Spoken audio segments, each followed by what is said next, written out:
Kindly subscribe to our YouTube channel, see how to. Click on the subscribe button below and also click on the bell beside this. This will notify you once we drop a new video. Thank you.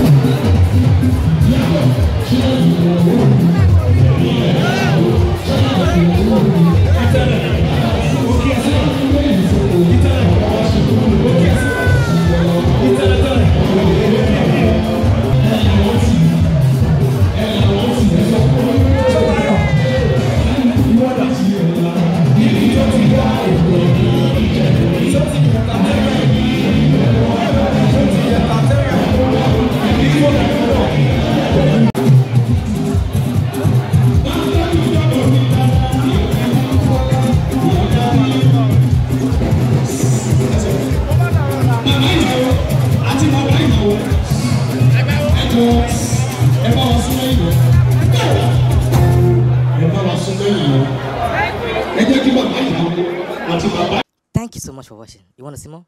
Click below and subscribe because we drop video every day.